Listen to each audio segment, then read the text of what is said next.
ya yo to beta han parfo ne prano sa penu me kamra bu kun lipi te meremia lipi dara min don ta me se me prada tintia kurkun iri aso mi meronwe atanma to atina kwa jakun ira mukuru nana ka so atanma to atina kwa ja de nyara jejo se me lipi te na kaja yo de mamu kuri kun ira pe aso atanma to atina kwa nene te jamala bi halise dora mo jamala han lese dora de kan de pe aso a ina koko si ina puna hana pe no ula si mebu ke pa hana pe no ule a ja quran yal me meli pite makajale di ira wem dawara ta lipi atangma to atina kwa de me a tombe sana oso atangma to atina kwa hale chora ina do po atangma to atina kwa de me de ya we a jamala sompo nem ira pno ula ga dan jamala so jamala me fore dawara di tangma to atina kwa de me a fere ya de me di asi ya kale du de me ir dembal sefta me jakira silun adale du nana ka apedi bade lambu atin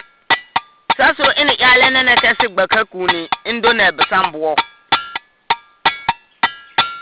di merkana atulonyo taje jamalan yafu kunna je sai besan kuntina yafu kunna fukwebe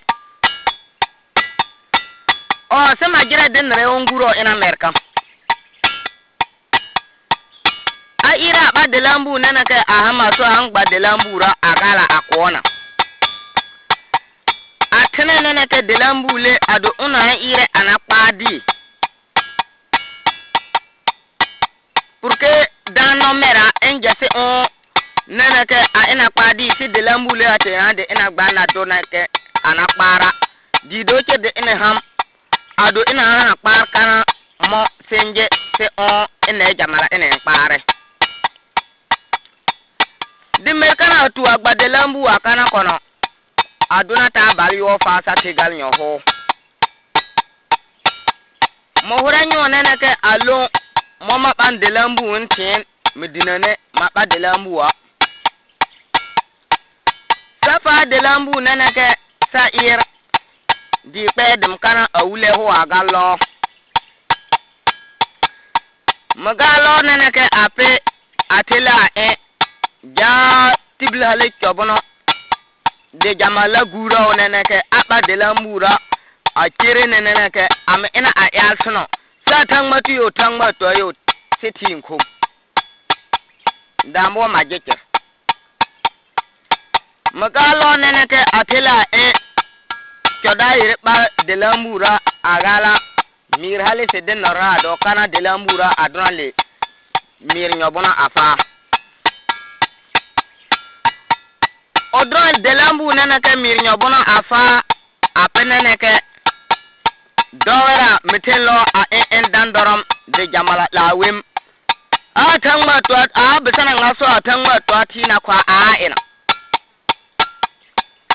tangma to atina kwa teleport de jamala we ina ha de pare cho angba de lambura akona to do la pipi ahan makako alo yine ta bali ora aya de lambu tuno wen ker paro ora ya alama di long mi de lambu me ina fa ke ayire ya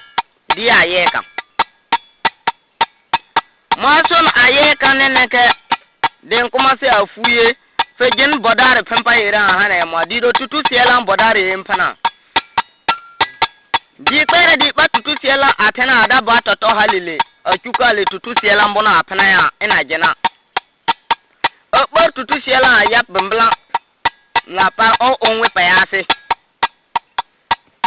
aya marhon aya sijun apna pilfo se ayi de lambua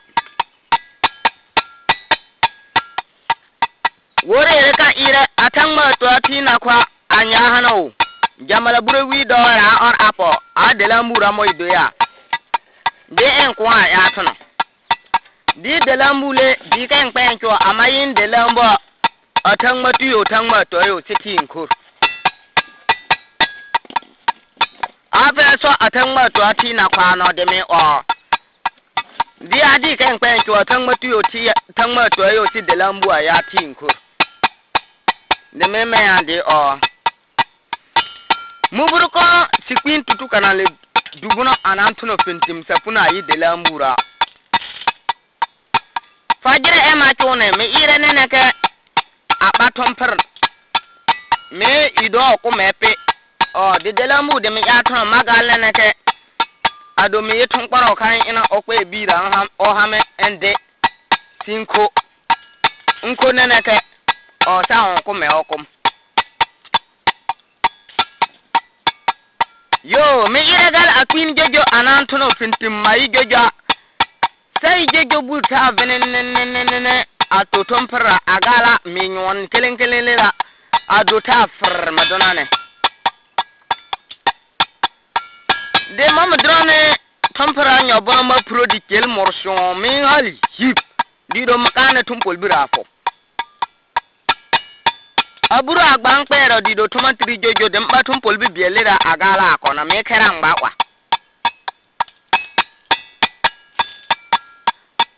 ogbatum bolbure akwanene ke de kedowera do doram a mereng bako mogbajur endenene ke kera beke do ikir mama juranda dimin kurtumana gbe nko ado mu kurtumana nene ke o sin irin ngalokum makana tumana akurgbe atono de gbomno se tumana akunku mekponkplan demin palihin moda haya anye tenka tumana bakadita boke mi pali tumana vuchule hindido delambura odra minyo a utumpol bura bandi din i aba asara jamala agal me jamala fore di o atangma to atina kwaibe de me o mera mi miso atangma to atina kwa dimo demi o delamura o si delamu we pe no oje no odon mi nyo bono neneke si do mayi bana o si de kam so atangma to atina kuma si do kore do cher atangma to yo tangma to siti ko mere yo de jamale kam yi delamura ya demi indu mi di delamu ka indu mi ya dem so o mi o jamala ania me seda ire aso bankai neneke di wankula de seda bana ha mota karasi wankulu aya ina seda ina kule de tibla fa operkeke wade seda a gala kulebe seda ire agala ki sumirtira ka di bana amen kule sumirde ina seda maso ina sedai nana ke di bani abasana te de mena okul basana terne na ke adama seda pelle deura agala to fa seda ker ina akisumurka a inindire bani amendria di ina seda kere di bani abasana te de mena odir otera dirle agala ato deufo monka odirile ato dawfo nanake tinko bo dandi do temo ho biele adi buru forode se dakwana ole agala ato opole ato nanake ape dadumane ojo ire ahana lombe safo modern tin lombe albiel se dagil saso oker adu anangale lora ananka orjurela toye do hare to ma ba toye se da ker gale lo besan kai amman kuro besan na hule ene ina ko ojo de karen fu amman mana kana ke besan ho analera do besan na mpedan kipe a ina ko ojo ka ina kri se da ker kana ojo bia kwaba de bani a men ka ojo ya de na se da keren ka ojo ina ha besan de besan anta de na ka ojo ha besan otekana olgale lo akar abagala to deufo de se datele a noki ke ho anapan bon okertele apodia meka ojire ya di bisan ki di dan kinel aina ko ojode ina kabiel ina hanene ke agba ahe akonene ke di boni amenka ojode ina se da kere do te apol jo pulula kartu lofo no ki fra se da di do no panene ke se da kana ker a ini mbele lo di boni nana ke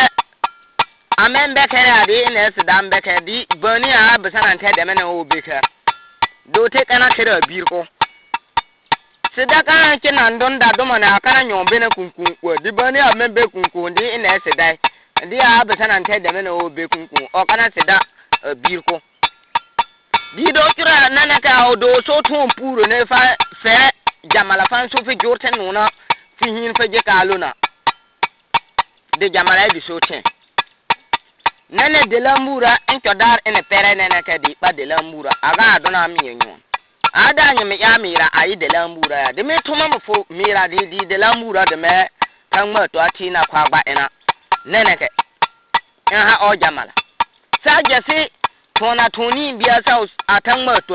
seteno dakwa de ma noro fe jamala kontina fe de do besan tu brofi ado besan mere ekolo